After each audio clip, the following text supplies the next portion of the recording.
Bom dia, pessoal. Estão me ouvindo? Bom dia. Bom dia. Então, tá bom. Então, Bom dia. a sala já está cheia cedo, né? Sempre um sucesso esses encontros de terça-feira. Então, tá bom. Hoje nós vamos falar sobre avaliações, né, Sérgio? Isso. Grande desafio do momento, né, professor DPL? Pois é. Vamos ver como é que a gente encaminha esse problema. Então, é o João Martina que vai começar falando, depois tem mais alguém? Sim. Tá. Depois tem o professor Fernando Gautier, professor Raul Vaslavic e Jocely Maia. E todos que queiram também, porque tem espaço para todos. A palavra vai estar aberta, né? Então, tá bom, pessoal. Bom, a gente está encaminhando, só para dar algumas informações, a gente está encaminhando as compras possíveis nessa fase, porque a gente está pegando carona com outros órgãos e com outros setores da universidade, e obviamente todo mundo está querendo comprar aquilo que a gente quer comprar, né? Então não sobrou muito para a gente pegar carona. Mas além disso, a gente ainda está fazendo um esforço para ver se nós conseguimos fazer uma dispensa de licitação para comprar o restante. Bom, e agora temos aí, já começa a correr como se diz, o calendário para a gente fazer ajuste de plano de ensino, tudo. Então, nós já enviamos isso para as chefias de departamento, e depois, se tiver mais alguma informação sobre isso, a gente passa até o final, mas acho que basicamente é isso. Não sei se tinha mais alguma coisa urgente, Sérgio, que eu me esqueci ou não? Não, é isso. Acho que é isso, né? Uhum. Então, tá bom, gente. Já somos 45 aqui na sala. Então, passar a palavra para o João Martina. Bom, agradecer os 4 que vão falar e todo mundo que está participando também, né? Isso tem sido, assim, de uma ajuda inestimável para todo mundo e para a gente ali na direção também. Então, agradecer a vocês a participação e vamos passar a palavra, então, para o João Martina. Está por aí, Jean? Eu não estou vendo o Jean Martina na sala. Não sei se ele está com outro... Espera um pouquinho, então. É que o Jean Martina ele tem um compromisso às 10h30, por isso que ele pediu para falar primeiro, né? Tá. Deixa eu ver se eu consigo contato. Não, ele vai chegar mais tarde, ele acabou de me falar. Então, podemos começar com o professor Fernando Gautier. Então, o Gautier está na sala, tá, né? Sim. Oi, Gautier, tudo bem contigo? Estou abrindo a câmera aqui, só um minuto.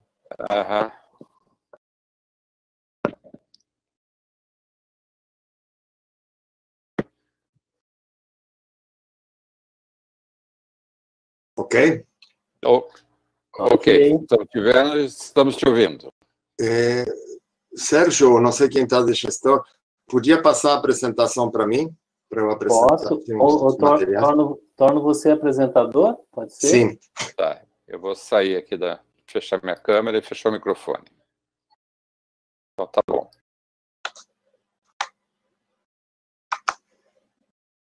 Ok. Bom dia a todos, todas. Quando o professor Sérgio me convidou, eu sugeri para ele falar sobre um tema que está sendo bastante requisitado no nosso curso, que seria a ação de grupos, e que esses grupos vão influenciar diretamente na avaliação.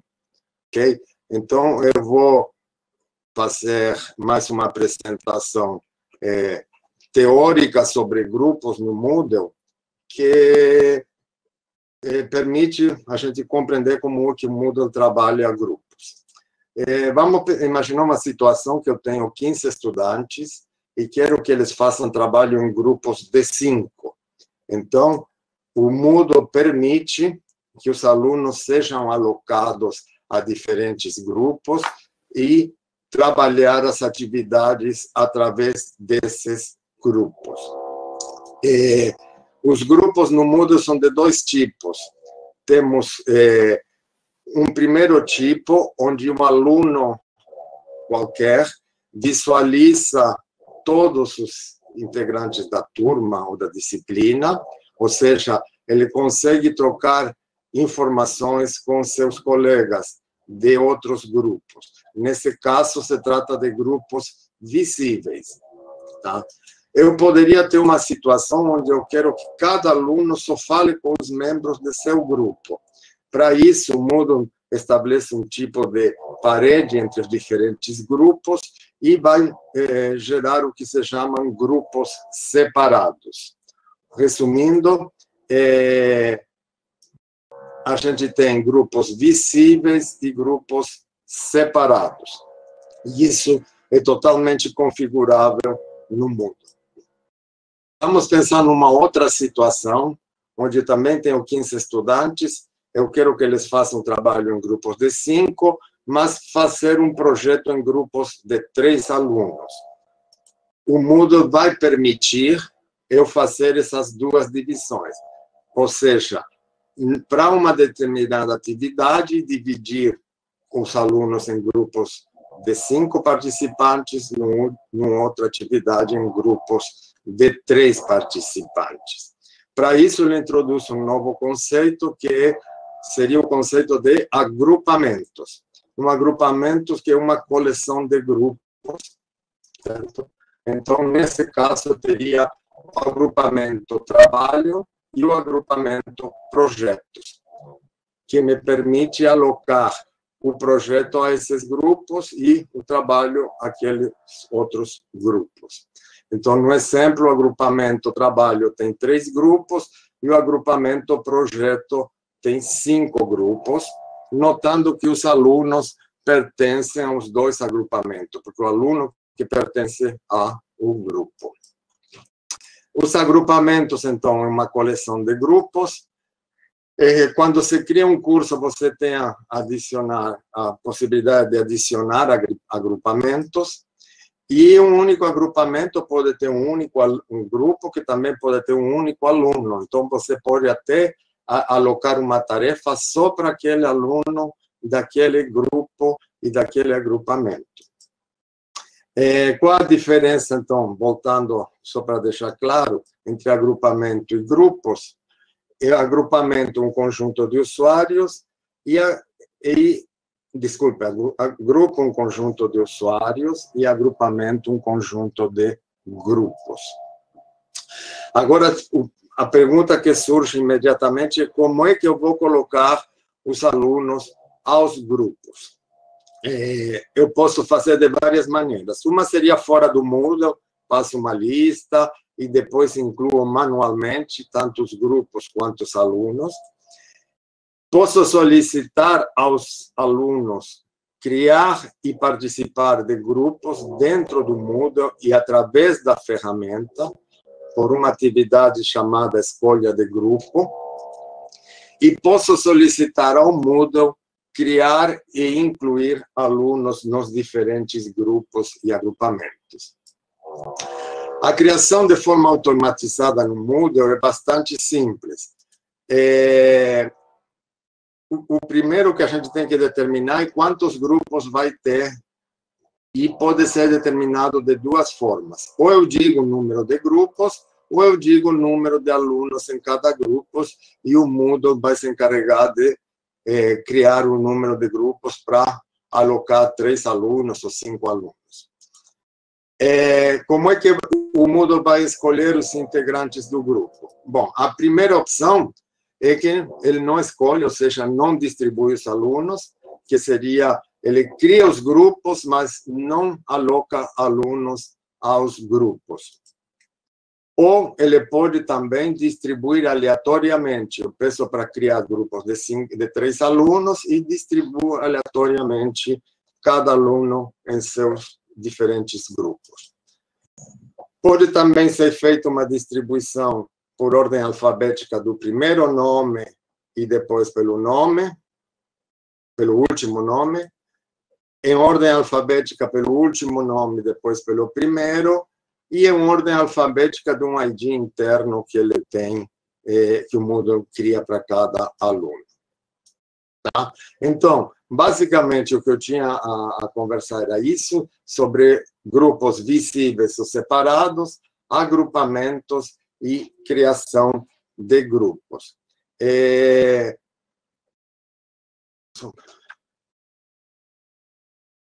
De forma bastante rápida, seria isso que eu tinha a apresentar. Eu poderia apresentar como isso aí se faz no Moodle, mas eu preparei um vídeo explicativo de como fazer os grupos no Moodle e de como e também sobre isso que apresentei agora, mas de qualquer forma fico aberto a perguntas. Fui bastante rápido. Eu acho que isso é importante. Gautier, deixa eu te fazer uma pergunta, já que estou com o microfone aberto. Tu sabe se no Moodle a gente pode criar uma disciplina fake com nomes de aluno fake, só para a gente fazer teste com isso? Porque sem ter uma turma, né? Não, a gente tem, todo professor tem o que se chama espaço do professor, certo? Você, no painel principal, à direita, em cima, tem para pedir a disciplina, etc., e tem espaço. Todo professor tem direito a 3 espaços, que é igual a uma disciplina. A inclusão de alunos aí nesses espaços é um pouco mais complicada. Eu acho que até pode incluir mais alunos verdadeiros, não tem aluno fictício, não. Certo? Então, realmente, para fazer teste mas você pode se transformar em aluno. No Moodle, no seu perfil, na última opção, é mudar o papel para o papel de alunos. Aí você começa a enxergar a disciplina como seu aluno enxerga. Tá legal. Okay? Tá. Eu acho que essa teoria, eu estou fazendo uma disciplina de ferramentas do Moodle com vários professores, e justo na aula passada surgiu essa questão dos grupos. Então, acho que essa parte teórica é inicial, e eu vou deixar já o vídeo que eu estou apresentando a disciplina, porque apresentar como funciona aqui fica meio perda de tempo, demora muito, e eu fiz mais um vídeo de 8 minutos sobre como criar esses grupos, ou seja, tudo que eu falei aqui está num vídeo que eu vou passar para o Sérgio, terminando as apresentações, que está no YouTube, vídeo, tá? Não sei se...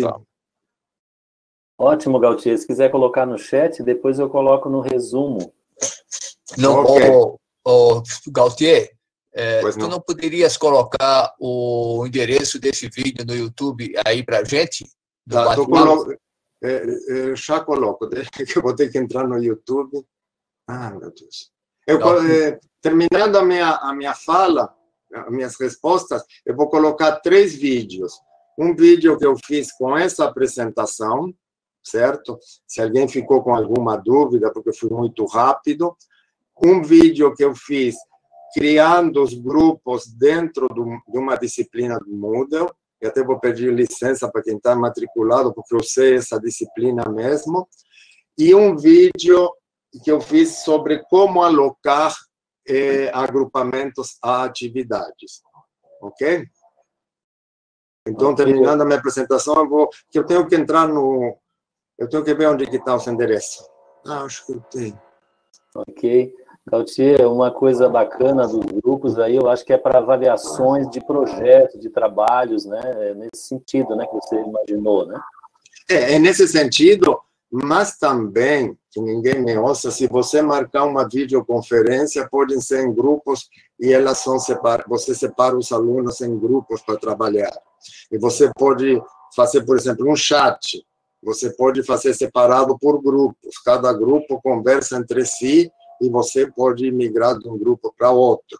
Ou se tiver um ajudante, você deixa alguém trabalhando num grupo e trabalhando no outro. Então, são inúmeras configurações possíveis. O interessante é que não precisa usar a mesma ao longo de todo o curso. Excelente, excelente. O professor Antônio Carlos Mariani comentou sobre os espaços colaborativos, como criar uma disciplina que possa fazer teste. O professor Mariani quer responder a pergunta do DPR? Pode abrir o microfone e falar. E se alguém tiver mais questões para o professor Gautier, também pode perguntar no chat, alguma coisa assim. Só um complemento ao que o Gautier comentou. Além do professor poder criar os espaços, tem também um recurso que permite ao professor trocar uma identidade para, nesse caso, para um estudante particular, mas um estudante que não é exatamente verdadeiro. Eu posso mostrar aqui rapidinho, Peters? Vou colocar isso como apresentador rapidinho, só para mostrar. Sim.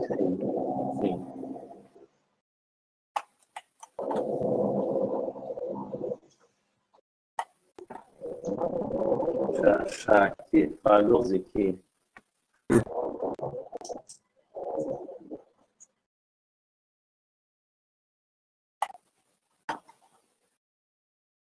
Antônio Carlos Mariani, tornar apresentador.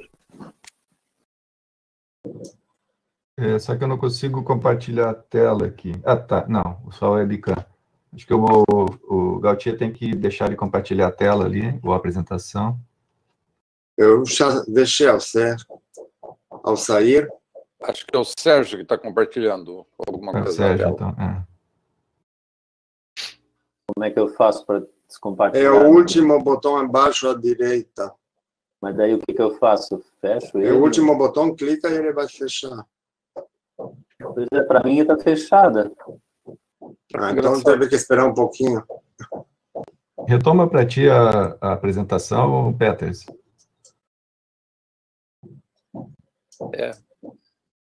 Torne-se apresentador. Agora o Mariani eu torno apresentador. Mas eu não consigo compartilhar a tela aqui. Agora deu.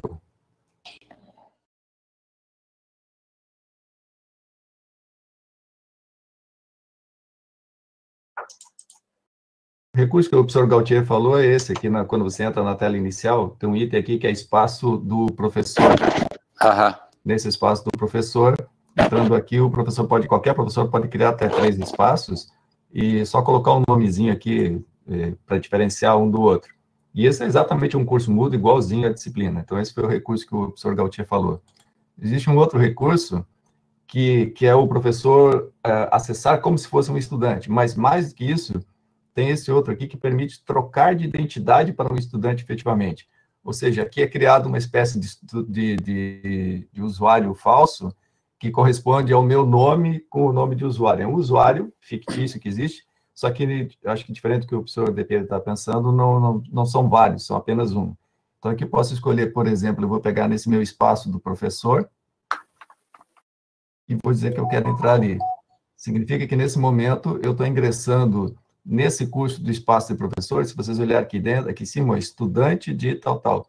Então, é como se fosse um estudante temporário, que para aí você pode fazer testes efetivamente como se fosse um estudante. Tu tens a visão do estudante dentro do curso, mas total. Só que, infelizmente, não tem mais do que um, tem apenas um. Então, para esquema de grupos, talvez não sirva tanto, mas esse é um recurso que dá para ver exatamente como o estudante vê mesmo o conteúdo. Bom, é basicamente isso. Excelente. Respondendo ao Marcelo, que perguntou se pode fazer questionários por grupos, pode sim. Qualquer atividade pode ser alocada a grupos. A um grupo ou a um agrupamento, certo? Eu digo que o agrupamento projeto vai responder o questionário. O agrupamento trabalho vai fazer uma determinada atividade, certo? Então, qualquer atividade pode ser alocada a grupos. Excelente, Gautier, excelente. Nós temos na sequência previsto o professor Raul Vaslavic, não sei se ele está na sala. O professor Jean Martina ainda não entrou. E depois também o professor Jocely. O professor Raul não está, né? Não está na sala. O professor Jocely poderia fazer a sua apresentação? Já mandou 2 links, né, professor Jocely? Já assisti, achei muito bom. A gente só aprende fazendo mesmo, né? Experimentando, daí que surgem as dúvidas. Bom dia a todos e a todas. Estão me ouvindo, Sérgio? Sim, sim, pode falar. Está ouvindo bem. Alô? Está me ouvindo? Sim. Sim. Ok. Inicialmente eu apresentei 2 links, tá? Um sobre questionários e um segundo sobre como incluir interação em vídeos. Deixa eu botar minha câmera aqui para vocês me olharem. E nesses 2 vídeos, tá? A ideia é que você pode, dependendo da disciplina, né, fazer a avaliação automaticamente via o Moodle, através dos questionários e também através de interação, se você colocar múltiplas escolhas nos vídeos. Tá? Os vídeos são interessantes porque você vai parar o vídeo em certo momento, né, para saber se o aluno está prestando atenção. A minha escolha, a forma que eu faço, é colocar questões que a pessoa pode repetir até ele cansar para ele conseguir adiantar ou ir para frente no vídeo. Tá? Ele não vai para frente enquanto ele não responder corretamente todas as questões de múltipla escolha. Você pode botar várias. Tá? Por exemplo, a cada tópico dentro do teu vídeo, você coloca uma questão, né, para testar se a pessoa está prestando atenção, se ela entendeu os conceitos principais.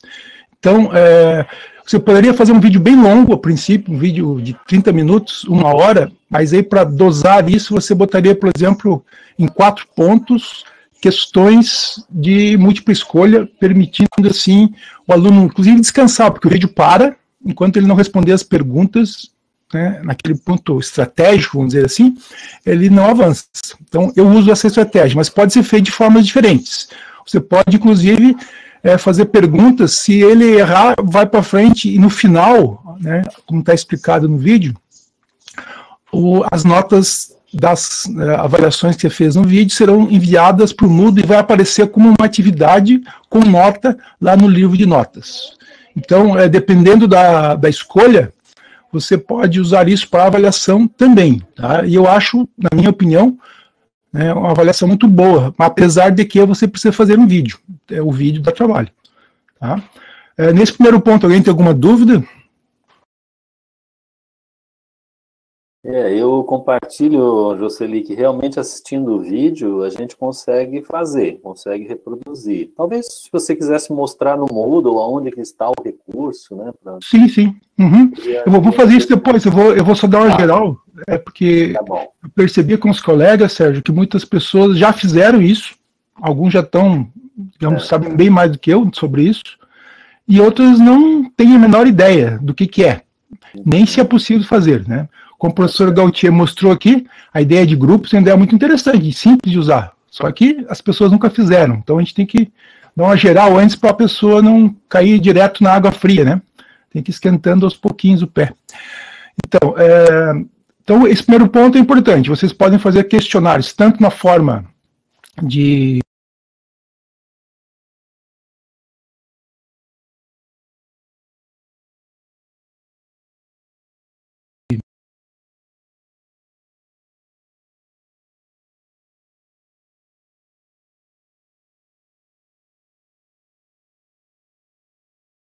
Travou o sinal do professor Jocely, não sei se vocês estão me ouvindo. Vamos aguardar um pouquinho, né? Às vezes é um problema local, né? Travou, Jocely. Espera um pouquinho. Vamos esperar um pouquinho. Isso acontece, né? Acontece de vez em quando. O professor Antônio Carlos, né, disse que tem uma pergunta, mas vamos aguardar, é uma pergunta do professor Jocely, né? Vamos esperar um pouquinho.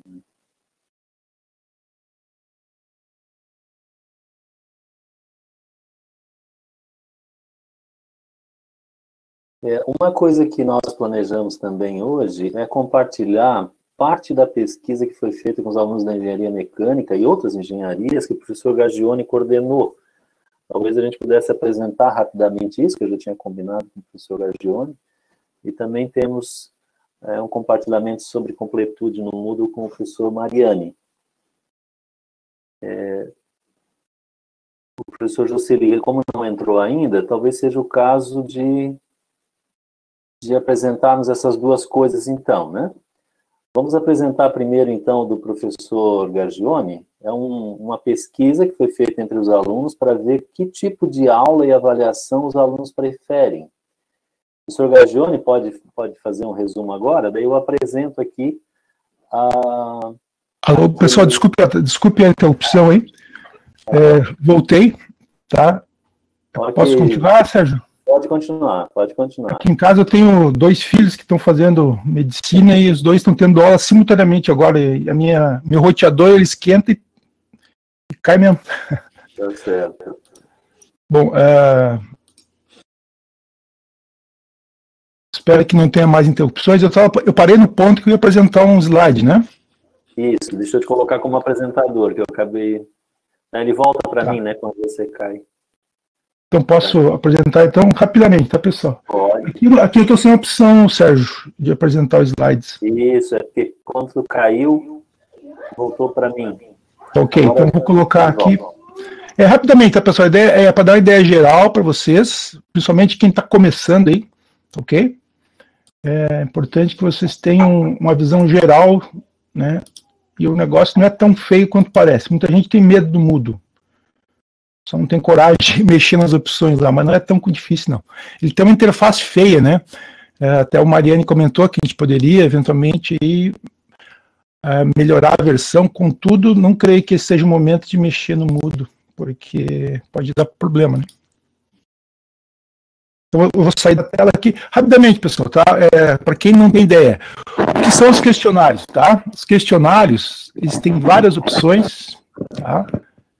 Múltipla escolha, por exemplo, vocês podem ter múltipla escolha aqui, como eu apresentei no vídeo, tá? Pode ter uma questão de cálculo, né? Por exemplo, calcule o potencial, né, em determinado ponto do circuito. Então, vai ter um número, você vai colocar lá, ele vai ter uma variação de precisão que você escolhe, né? Tem que acertar 2 casas, 1 casa e assim por diante. Tem questões descritivas, essas devem ser avaliadas manualmente, tá? Você pode pedir para o aluno descrever ou responder uma pergunta de forma textual, ou incluir um PDF, ou outras formas. Tem muitas variedades. Você pode fazer uma questão de múltipla escolha com variáveis aleatórias. O que seria isso? Você vai ter, por exemplo, calcule a soma de A com B. Então, você vai ter lá no teu formulário, né? Você vai ter várias questões desse tipo. Então, as alternativas podem ser, por exemplo, A menos B, A mais C, só que você vai colocar a expressão matemática. Então, o aluno ele vai ver o número ali. A vantagem dessa opção é que os números que vão entrar na questão são aleatórios, o mudo que vai escolher, tá? É um pouquinho mais complicado, não é tão complicado assim de fazer. Eu não apresentei essa opção no vídeo porque eu achei que a ideia inicial é incentivá-los a pesquisar, né, com múltipla escolha, e a partir daí você vai aprender as outras, né? Porque tem vários cursos, pessoal, várias oportunidades aí que foram criadas pelo edital da ProEx, tá? Que criaram núcleos de geração de documentos digitais, de Moodle, de tudo, tá? Então tem muitas oportunidades. Quem quiser aprender, não falta oportunidade. Vai faltar tempo, talvez, mas oportunidade não. Temos também questões, né, de cálculo com essas variáveis aleatórias e vários outros tipos, tá? Questão de associativas. Então tem um paraíso aí para vocês escolherem. Tá, ok, gente? Depois vocês podem olhar lá, inclusive no vídeo eu apresento, você tem opções aí para qualquer gosto, né? Uma coisa importante que eu acho que o questionário permite, talvez seja a dúvida do professor Edson, é que a gente tem medo de colocar alguma atividade que eventualmente não esteja correta, vai dar problema e dar dor de cabeça depois para consertar. Então, os questionários, tá, independente do formato que você tem escolhido, eles permitem você testá-los, ok? Seja as questões individualmente, só a questão, ele permite você testar lá no Moodle, tá? E você verifica o comportamento, ver se está adequado. Ou você pode também testar o questionário completo, enquanto professor, não precisa mudar nada, não precisa mudar a identidade, nada, tá?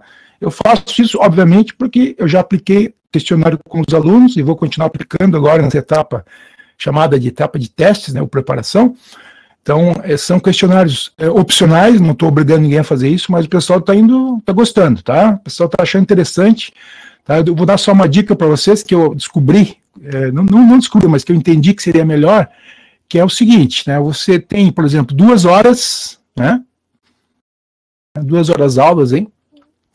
E o que eu faço? Eu faço um questionário que dure uma aula só, né? 1 hora a aula. Só que ele vai ser aplicado nesse intervalo. Então, se o aluno começar nesse ponto, ele termina nesse ponto. A duração que eu coloco é 1 hora. Não posso botar muito porque você dá, né? Que negócio, né? É muito tempo para as pessoas, é complicado, né? Vamos lá. Então, o aluno pode começar aqui, contanto que ele tenha 1 hora de duração. Ok? Essa folga é importante, pessoal, porque como vocês podem perceber, eu mesmo tive esse problema agora mesmo, a internet vai cair eventualmente, vai dar algum rolo, o cara vai cair o browser dele, vai ter que resetar o micro e coisa desse tipo, né? Então a gente tem que dar uma folga. Então, os meus questionários que eu fiz, eu vi que a média dos alunos gastaram 20 minutos. Teve 1 ou 2 que gastaram 40 minutos, tá? Então, essa folga é importante. Então, pense nisso, tá? Nós estamos num cenário diferente, nós estamos num momento diferente, e infelizmente nós temos que nos adaptar aí, sendo criativos, tá? Deixa eu só terminar um pouquinho, tem algumas perguntas aí no chat, eu já respondo, tá? Uma coisa importante também é que uma vez que você montou o seu questionário de forma correta, já testou, você pode avaliá-lo, né, de forma automática. O Google já calcula, o Moodle, né, calcula para ti automaticamente e gera já no livro de notas aquele resultado para você fazer a média final, tá? Como eu falei, você pode configurar quando começa, né, por exemplo, amanhã às 16h20 vai começar e vai terminar às 18 horas. E ele vai durar, por exemplo, 30 minutos ou 1 hora, tá? Pense naquela forma que eu falei. E outra coisa muito legal aí que é a questão do aprendizado, né? Que é uma coisa que a gente não tem nas nossas provas tradicionais. Terminou o questionário, o aluno vai ter um feedback, seja a nível de questão, você errou isso, você deveria ter feito isso, ou você deveria ter prestado atenção nesse aspecto, nesse tópico. E também pode ser nível geral. Por exemplo, se o aluno tirou 10, você fala, parabéns, continue assim, você deve focar nisso, naquilo. Se o cara não acertou tudo, por exemplo, você pode especificar que se não acertou tantas questões, você vai dar um aconselhamento aí nesse feedback. Então, isso aqui está livre para vocês colocarem lá no sistema do Moodle, ok, gente? Então, esse aqui é um geral. Alguém perguntou aqui, o Cristiano, como é que eu gero esse quadro verde. Cristiano, eu uso uma ferramenta gratuita que tem para várias plataformas, para Mac, para Windows, tá? Que é o Sketchbook. Fantástico, cara. Ela é totalmente gratuita, tá? Essa ferramenta era caríssima, não sei porquê, vou tentar descobrir, mas os proprietários simplesmente liberaram para todo mundo aí, tá? E ele permite você fazer gráficos, tem várias camadas, é fantástico, tá? Esse verde eu pinto o fundo de verde e depois eu uso a caneta aqui para escrever. Eu sei que é bem legal assim, tá? Bom, pessoal, eu vou terminando aqui a apresentação. Se vocês quiserem assistir os vídeos, tá? Tá lá no site. O site que eu coloquei, eu vou escrever aqui novamente.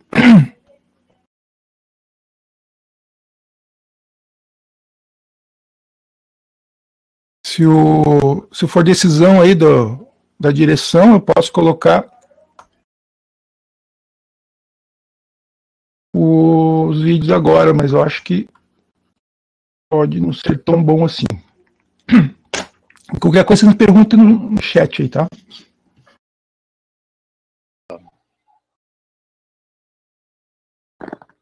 Tem mais uma pergunta lá, José, do professor Paulo Kochik.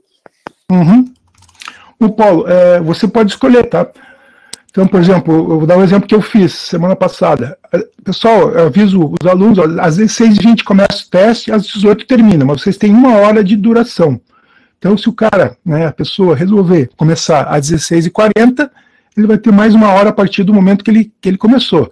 Se ele não finalizar, o Moodle não vai deixar ele terminar, tá? O Antônio Carlos pode perguntar. Falou, Paulo.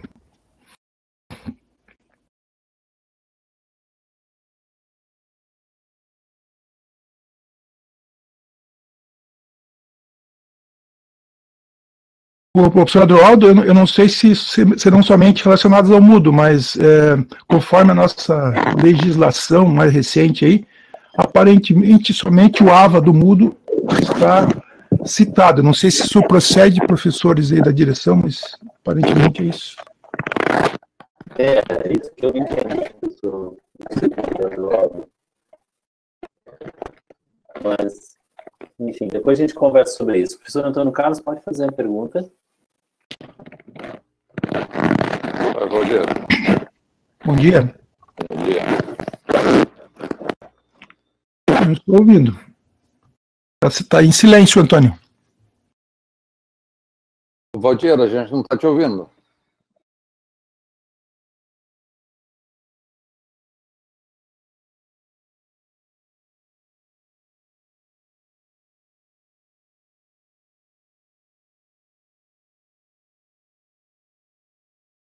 O Stefan tem uma pergunta, é isso? O Rodrigo entra de novo. Eu procurei aquele canal aqui. Não sei se eu interpretei corretamente a escrita aqui do colega, mas eu não achei. Depois a gente coloca todos os links, né, que estão aqui no chat, que os professores quiserem compartilhar, a gente coloca no resumo. A professora Silvia já está colocando aqui no chat.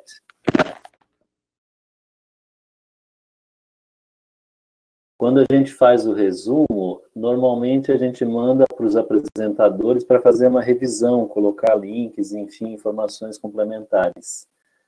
Então, tudo isso vai ficar disponível para vocês. Ainda hoje, provavelmente, a gente consegue mandar esse resumo, professor Antônio Carlos. O link é esse aí, tá? Bom dia, Jocely. Estão me ouvindo agora? Agora sim, Valdir. Então, eu não consegui trocar ainda Valdiero ali no café, só aparece Antônio Carlos. Uma hora eu troco. Mas assim, eu fiquei muito contente com a apresentação do Jocely, porque tem uma estratégia que eu usava no ensino presencial, que eu acho que vai ajudar muito agora no não presencial, principalmente para evitar as colas, né? O que eu fazia, né, nas disciplinas assim, usando o linguajar dos alunos mais chata, né? Tipo, agora eu estou dando estática, eu estou dando hidráulica, pneumática. Então, é muito cálculo, os alunos têm facilidade deles perderem a atenção. O que eu faço, que eu já fiz até nesse semestre? Eu programo exercícios com um conjunto de dados diferentes para cada aluno. E no final da aula, eu aplico o que eu chamo mini-teste, né? Então, cada aluno recebe uma tira com um conjunto de dados. E eu já tenho resposta, que outro problema que tem é a gente demorar para corrigir, para dar o feedback para o aluno, né?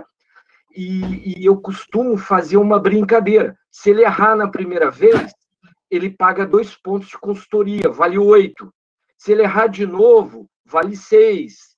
Até ele perder 5 pontos. Quando ele perder os 5 pontos, ele pode tentar até acertar, né? Eu agora tenho uma esperança de conseguir fazer isso no questionário, nesse método da equação que o Jocely falou. A minha dúvida com o Jocely é o seguinte: o Moodle permite a gente definir essa faixa do parâmetro, porque, na verdade, a gente pega o exercício, parametriza, cada aluno recebe um dado diferente, né, que diminui, copiar o desenvolvimento, né? Perfeito, Antônio. Sim. Uhum. A resposta é sim. Talvez não exatamente nesse algoritmo aí que você citou, mas ele permite dar uma penalidade a cada tentativa. Então, a primeira tentativa não tem penalidade, tá? Depois você vai ter outras tentativas, o aluno vai fazer. Eu não sei qual é a flexibilidade que você tem ali, tem várias opções, tá? Talvez o professor Gautier possa explicar melhor esses detalhes aí, mas ele tem essa possibilidade, né, que você, ao permitir novas tentativas, você pode dar penalidades, por exemplo, cai 30% a nota a cada tentativa. Errada. E parametrizar o exercício? Parametrizar para cada um ter um conjunto de dados diferente? Sim, você pode ter variável chamada Coringa, tá? O professor Gautier pode explicar melhor. Não é tão simples fazer, eu perdi umas 2 horas, tá? Primeiro para entender que você tem que gerar uma quantidade de dados que não pode ser tem que ser 100, 200, tá? E segundo, para descobrir as equações. Eu queria botar cosseno, floor, sil, para poder fazer números inteiros, né? Também fui buscar na internet, achei lá no cantinho da internet, tá? Bem, num lugar bem escuro, né? Acabei achando. Então, tem certas coisas que são chatas, tá?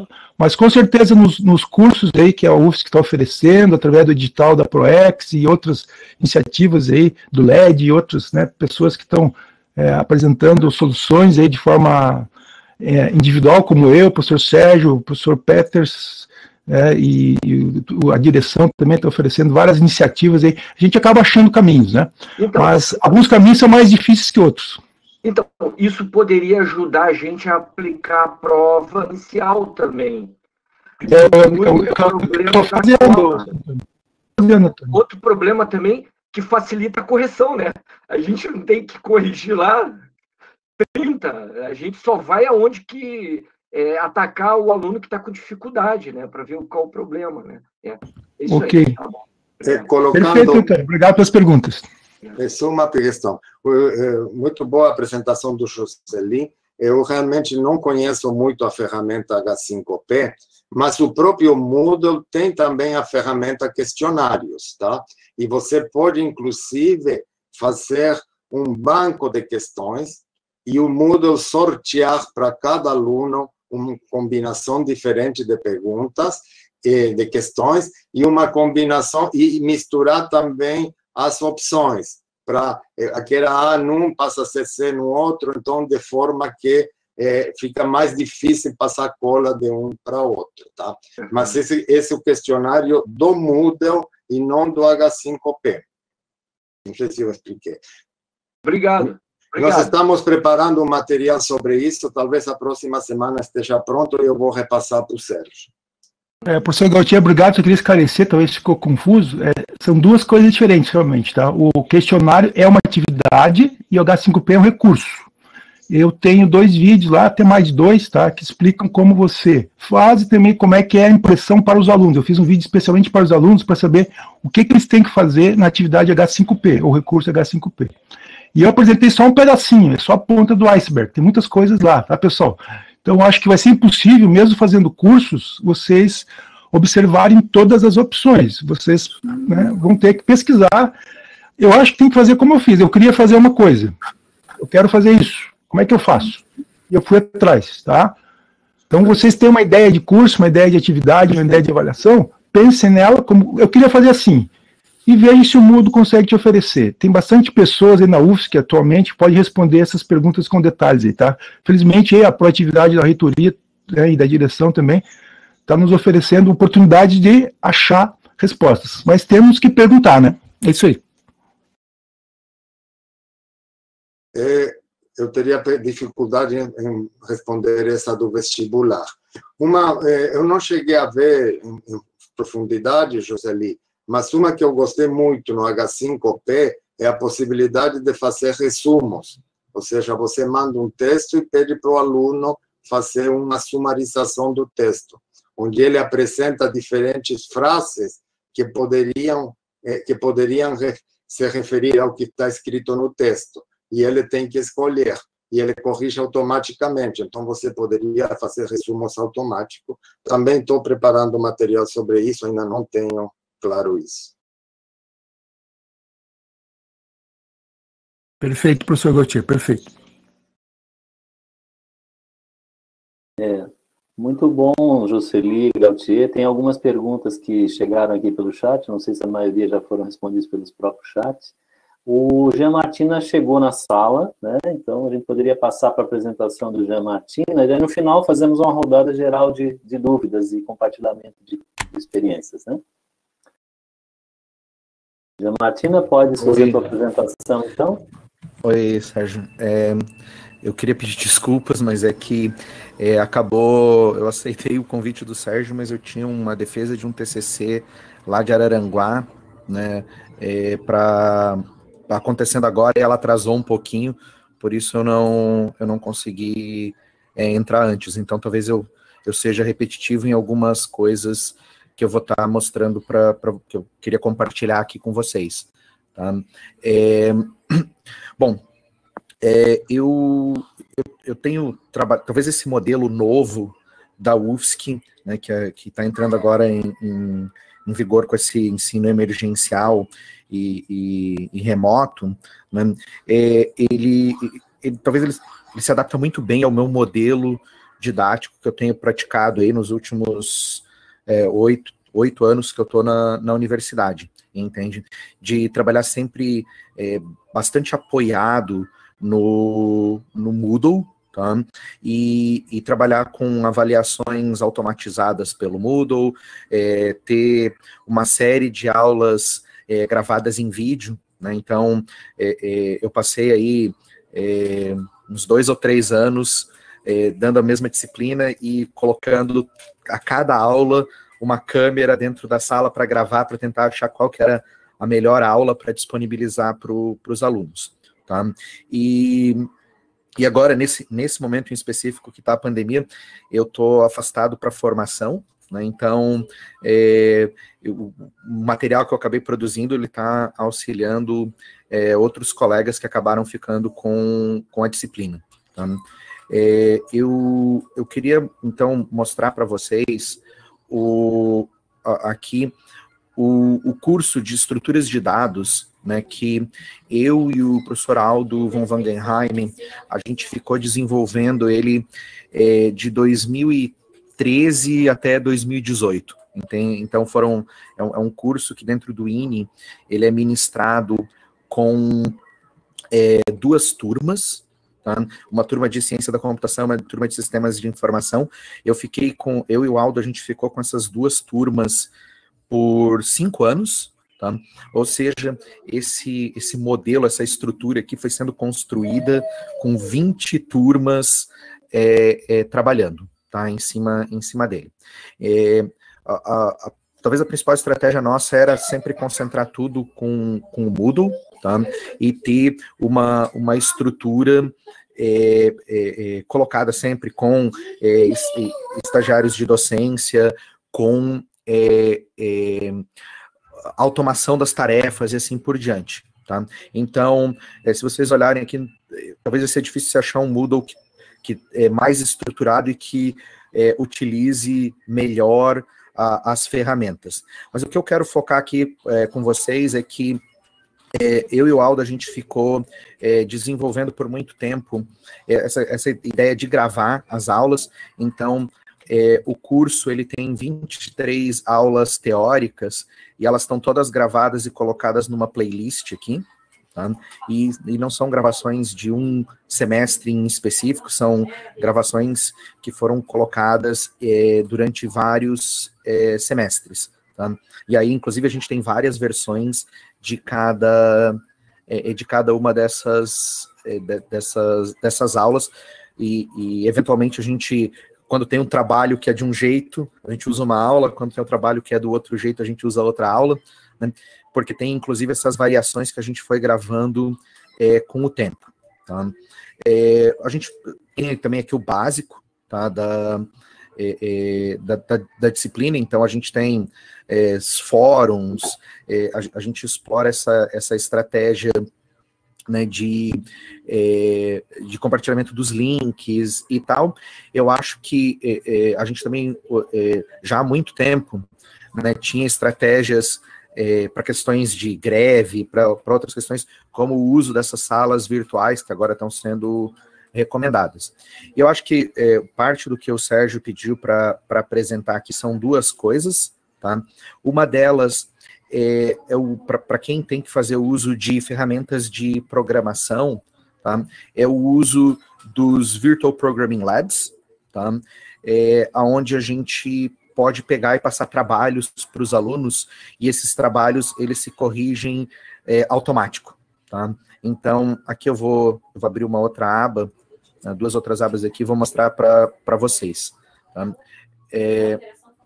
Só deixa eu trocar aqui para outra aba. Acho que eu vou ter que recompartilhar a minha tela aqui um pouquinho.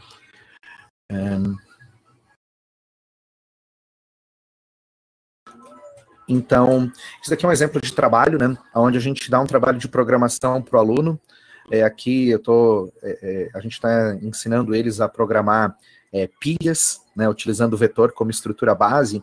A ideia aqui é que a gente passa para eles uma interface de uma classe, onde esses alunos eles podem pegar o que eles têm que fazer. Eles têm que implementar cada um desses métodos com as técnicas que a gente está discutindo em aula, e eles têm acesso a um sistema, né, que onde que eles podem programar direto em tela, aqui, e os alunos podem ir de forma iterativa submetendo esses trabalhos para serem avaliados e terem a atribuição da nota que eles esperam. Tá? Então, é um modelo construtivista, né, de atribuição de nota. Então, você vê aqui, né, tem o aluno que vai lá e faz uma vez o trabalho e tira 10, tem o aluno que faz 100 vezes, 100 envios do trabalho para chegar nessa nota. Mas a gente tem aqui, só para mostrar para vocês como é que é o ambiente, né? Isso aqui é a entrega que o aluno fez para a gente tem várias técnicas aqui para conferir documentação, vazamento de memória e uma série de fatores. A grande questão aqui é que esse sistema faz atribuição automática da nota, tá? Então, o aluno vai lá e ele vai aplicando esses testes e o sistema vai dando uma nota para ele a cada teste, né? Aqui, por exemplo, tem uma lista dos comentários, né, os principais erros e questões que ele teve durante o processo, tá, de obtenção dessa nota. A gente tem aqui uma lista dos envios anteriores, então eu tenho como monitorar aqui como é que é a evolução da escrita do código durante os testes, né? E mais ou menos aí quanto tempo o aluno a gente usa aqui, que eu acredito ser importante para entender como é que está a eficácia da transmissão desse tipo de conteúdo. Então, aqui em editais, que é o ambientezinho que o aluno tem, aí aqui ele pode executar a aplicação, tá? Ele pode fazer uma depuração da aplicação, ele pode pedir para avaliar, pode colocar comentários, assim por diante. Tá? Eu faz tempo que eu não executo o ambiente aqui, mas o que ele faz é aplicar uma série de testes, a gente usa modelos padronizados. O que a gente desenvolveu com eu e o Aldo nesse modelo aqui, a gente está trabalhando aqui com C, tá? C++, mas a gente também chegou a desenvolver para Java e para outras linguagens, tá? Porque é uma estrutura, é um modelo de trabalho e ele não está vinculado a uma linguagem específica, tá? Então, essa é uma das ferramentas que a gente tem, tá? Durante esse trabalho aqui, tá, a gente fez todo um processo de avaliação e de coleta de dados que a gente está finalizando para submeter um artigo, né, a gente fez um outro sobre gamificação da disciplina, né, e a gente tem dados aqui que são suficientes para a gente poder ter métricas do uso desse tipo de ferramenta. Tá? Esse trabalho, ele culminou com a publicação de um livro, tá? Que a gente pode individualmente aí compartilhar com os colegas. Deixa eu até mostrar aqui a capinha do livro, tá? Que é esse aqui, ó, Developing Programming Courses with Moodle and VPL, que foi publicado pela Book.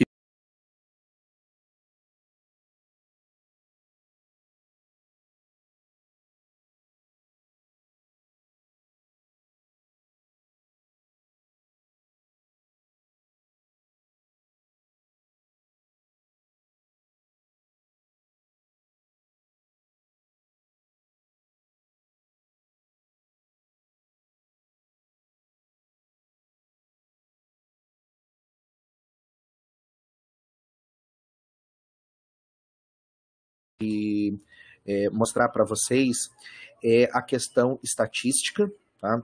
Então, a gente utiliza, eu pelo menos utilizo muito isso para saber se as métricas que eu estou colocando para uma prova, se elas estão sendo atendidas ou não, tá? Então, tem coisas simples, como, por exemplo, a nota média da turma, ou o desvio padrão, tá? dessa prova, né? Mediana e assim por diante, que, obviamente, se você faz tudo no papel é muito mais difícil, você vai ter que concentrar isso aqui, você já ganha isso de graça. Mas acho que o mais importante aqui, tá, a gente tem o nosso banco de questões lá categorizados por assunto e por grau de dificuldade. Então, aqui a gente consegue pegar e ver, por exemplo, qual que é o peso que a gente planejou e qual que foi, por exemplo, o peso efetivo, o índice de discriminação, né, o índice de facilidade, o desvio padrão de cada uma das questões, né? Por exemplo, lá na prova eu coloquei aleatoriamente uma questão lá que era estruturas com vetores e subcategorias. E a gente tinha pelo menos 4 questões lá que foram selecionadas e entregues para os alunos, tá? E obviamente aqui tinha uma questão que era mais fácil do que as outras, entende? Então alunos que pegaram essa questão aqui acabaram tendo um pouco mais de facilidade do que os alunos que pegaram essa questão aqui. Obviamente a gente vai avaliando isso com o tempo e vai reclassificando dentro do nosso banco de questões quais questões são fáceis e quais questões que são difíceis. Existem aqui diferentes métricas, né?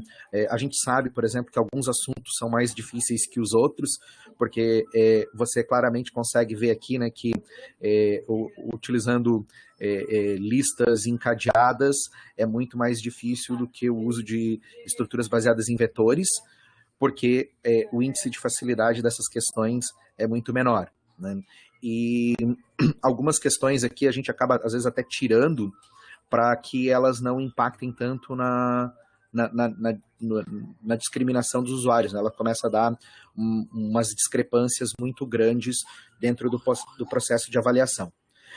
A gente busca essas questões que a gente tem aqui, tá? Algumas foram criadas pela gente, outras a gente buscou em sites de concursos e adaptou essas questões para que elas não fossem questões eliminatórias, mas que fossem questões avaliativas, tá? E a gente usa também bastante, né, como essa disciplina ela é um conteúdo obrigatório, né, para a prova de pós-graduação em computação, que é o pós-comp, a gente também coloca as questões do pós-comp. Tá?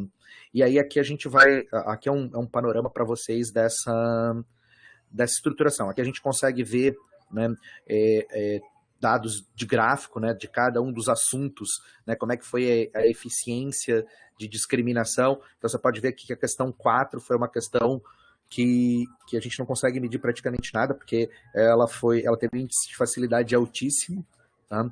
E faz com que todos tivessem a resposta direta. Algumas das coisas que são subprodutos que eu já consegui tirar daqui, né, avaliações sobre o meu próprio desempenho, que eu acho que são interessantes, entende? Então, eu tive umas aulas que eu estava doente e tal, que eu fui dar, e comparando, por exemplo, essa prova aplicada num semestre, aplicada no outro, eu consigo ver que parte do problema dos alunos foi minha falta de performance, porque eu estava acometido, estava com uma infecção urinária lá, e estava à base de remédio dando aquele conteúdo. Então, eu acho interessantíssimo esse tipo de coisas para a gente explorar agora que estamos indo para esse tipo de modelo, tá? Aqui eu acho que faltou mostrar um pouco o questionário, tá? Então, aqui a prova como eu montei, tá? Então, eu montei a prova aqui buscando questões aleatórias do banco de questões. Então, o nosso banco de questões ele está categorizado. Na hora que eu vou montar as questões aqui, eu pego e escolho simplesmente as categorias e ele vai me colocando as questões em categorias. Aqui a gente usou um artifício, né, que o Gautier comentou, que a gente faz duas coisas com as questões do ponto de vista de randomização, tá, de aleatoriedade, que é eu misturo a ordem das questões e eu misturo a ordem das respostas dentro das questões. Tá? A gente fazia muito a aplicação desse tipo de questionário em laboratório, né, dentro da UFSC, utilizando o Moodle Provas, mas depois teve um outro semestre que a gente teve problemas com acesso aos laboratórios e tal, onde que eu executei pelo menos 2 vezes esses questionários de forma remota, tá? Síncrona e remota, aberto num determinado horário, o aluno vai lá, responde o questionário naquele horário e fecha o questionário, tá? Deixa só eu ver se eu acho que o banco de questões, para mostrar para vocês. Então, a gente tem sempre mais do que uma questão por conteúdo, tá? Aqui estão todos os conteúdos e todos os tipos de questão, com as suas devidas classificações, tá? E aí a gente usa esse cara para poder separar questões, né, que eu vou colocar lá na prova de teste, né, no questionário de familiarização e assim por diante. Eu diria que o grande segredo aqui para aplicar esse tipo de questionário no momento que a gente está vivendo é criar um bom banco de questões, tá? E que a gente consiga colocar, ter essas métricas, né, de facilidade, dificuldade. Talvez na primeira tentativa isso vai ser difícil, mas usar essa estatística para poder corrigir essas distorções e poder colocar, né, para os alunos uma prova justa, né, utilizando esse modelo remoto. Tá? A outra coisa que eu também acredito muito que influenciou o sucesso desse tipo de solução, tá, é que ela é a questão do tempo. Tá? Eu acredito que controlar o tempo que se tem para a prova, ele é importante para que a pessoa se dedique à prova no momento da prova. Tá? E uma outra coisa que em questionários que a gente passou para os alunos que eles entendem a importância do uso desse tipo de ferramenta são as questões de transparência, entende? Então, essa correção mecanizada e transparente para o aluno, ela é importante, tá? E a velocidade dessa resposta, né? Por exemplo, os alunos... Eu costumava brincar com os alunos que o tempo médio de correção das provas nossos era de 3 segundos, né, que é o tempo do cara enviar e receber a nota.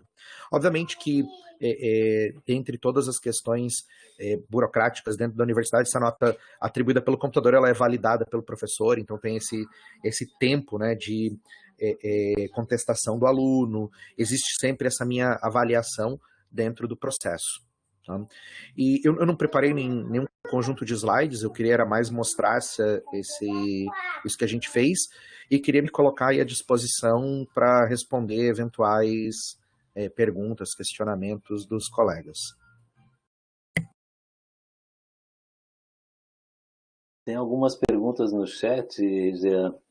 Realmente eu conheço teu trabalho desde que você foi meu aluno e realmente está muito evoluído, acima da maioria dos professores, pelo menos como eu, né? E uma coisa que eu fiquei curioso, assim, essa parte de correções automáticas de algoritmos no VPL é uma coisa que ficou... O acesso ao VPL é bastante acessível e todos os professores que trabalham com algum cálculo poderiam usar de alguma forma. Mas qual é o caminho, por exemplo, para começar a correção automática? Tipo assim, eu vou fazer um algoritmo em que o aluno tem que entrar com 2 dados, x e y, e o programa corrigir se a soma está correta. Onde é que poderia começar a dar os primeiros passos, como a gente tem feito aqui? Tá sem som. Oi, é que eu tô com 2 mutes aqui, eu tenho o da tela e o do meu microfone. Eu diria o seguinte, a melhor forma de começar a correção dessa parte programática é trabalhar com testes unitários, entende? Por quê? Porque o VPL permite que você crie uma interface, entende?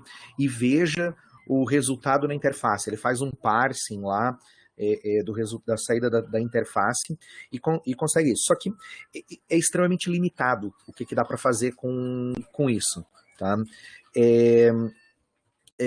A gente foi vendo que com o tempo que a melhor estratégia era pegar e entregar para o aluno uma interface onde ele está descrito lá para ele o que ele tem que programar, ele senta e programa, entende? É como se fosse uma questão, talvez, da prova,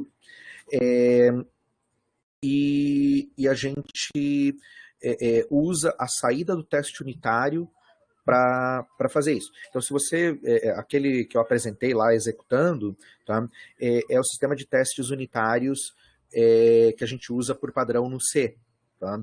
C, C++. Por exemplo, você poderia utilizar JUnit se você está em Java, você poderia utilizar outro modelo de teste unitário para Python e assim por diante. Tá? Mas eu recomendaria começar com testes unitários, entende? Você faz uma classe e testa, porque isso auxilia os alunos a não focarem, né, eles, pelo menos na disciplina que eu estava trabalhando, eu peço para os alunos focarem no algoritmo, focarem no conteúdo e não focarem tanto nessa parte de interface. Não sei se ficou claro, Sérgio. Sim, o caminho sim. Isso está descrito no livro, né? Esse livro que você disse que consegue compartilhar individualmente, né? Com a gente, sim. Está.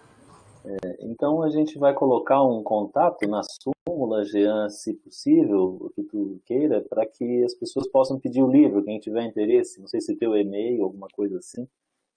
Pode colocar meu e-mail, tá, Sérgio? Eu vou conversar com o Aldo, tá? Eu fiz a oferta sem conversar com ele, mas eu acredito que devido ao momento que a gente está, é extremamente importante que a gente compartilhe, né, e traga esse tipo de evolução para a UFSC, né, que não fique com a gente especificamente. Sim.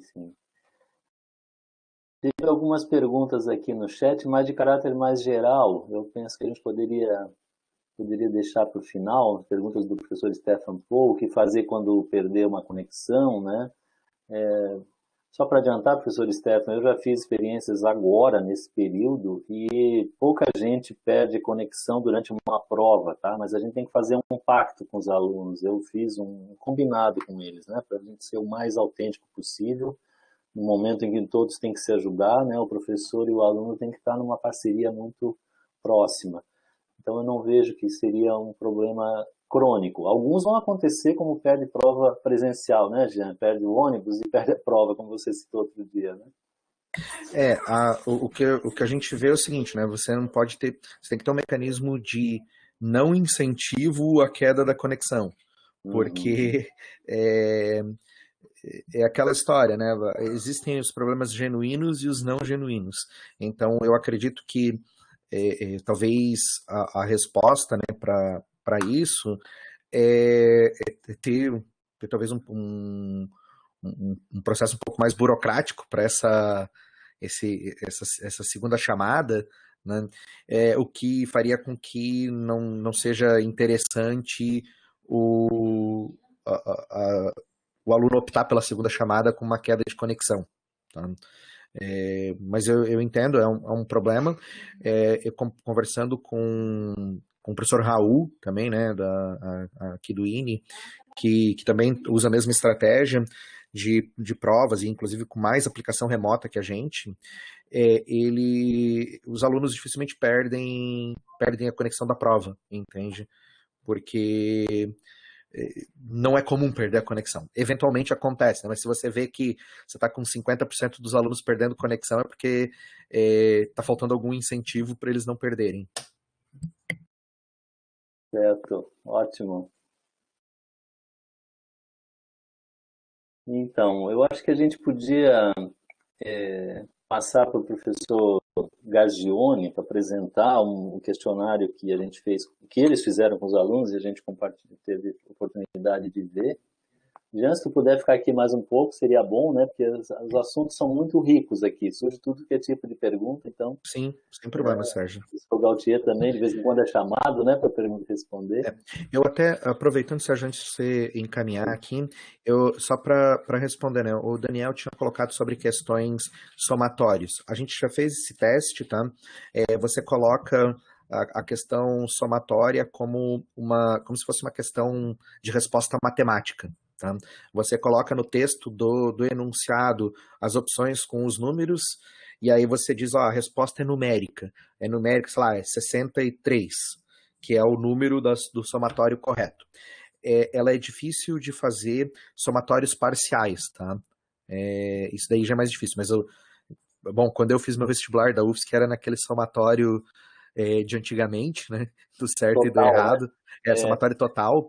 Então, somatório parcial é mais difícil, mas somatório total é simples de resolver.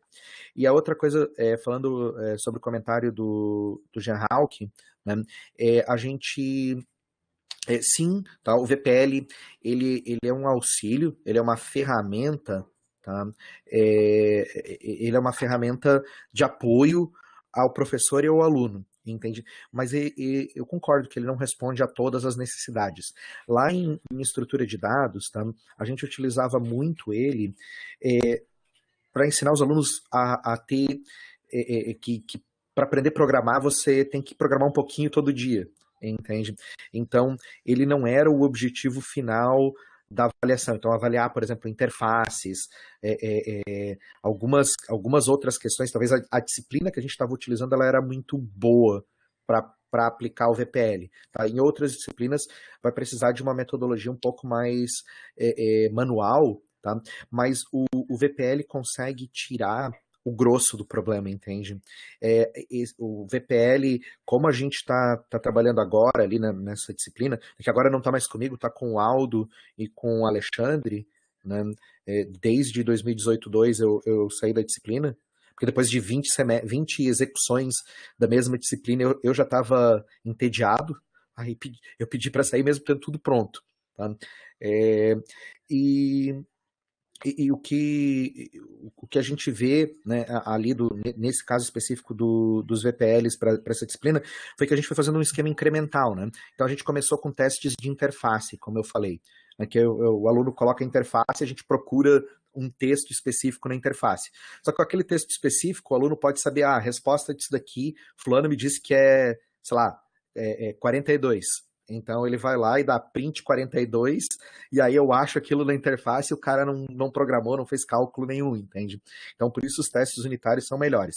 Mas ali nesse modelo nosso, a gente, além dos testes unitários, a gente faz lint de código, tá? Ou seja, a gente define um padrão de programação, né, de forma de programação, né, indentação, uso das variáveis, declarações, tal, todo o formato como tem que ser, e aí eu aplico um linter para ele me dizer se o cara está seguindo o padrão de código de programação que a gente exigiu ou não. A gente também faz uma outra avaliação que é de documentação, tá? Para ensinar os alunos que não adianta programar, que tem que programar e documentar o código. Então a gente usa lá a gente usa o padrão de Doxygen para documentar, e a partir do Doxygen a gente vê se o cara documentou tudo, se está tudo certo. E ali, né, como estrutura de dados onde o cara tem que aprender a gerenciar a memória, a gente passa uma outra ferramenta que é o Valgrind, que é uma ferramenta para detectar vazamentos de memória. Tá? Então, o cara ganha a jogada da nossa avaliação no VPL é que o aluno ganha a nota passando nos testes unitários. E aí ele começa a perder a nota por não atender os outros requisitos. Então, ele atende, o programa dele funciona, mas aí vamos ver a qualidade. E aí na qualidade, não passou no lint, vai descontando 0,1 por cada erro de lint. Não documentou uma função, vai perdendo um ponto por cada função não documentada, entende? Tem vazamentos de memória, a gente vai tirando um ponto por vazamento de memória. Então tem aluno que entrega o programa que é funcionalmente correto, mas tira 0, entende? Porque tem esse negócio dos descontos. Mas assim, então eu acho que a estratégia pode ser adaptada para cada disciplina. Ela é uma ferramenta, ela não é a solução definitiva, tá?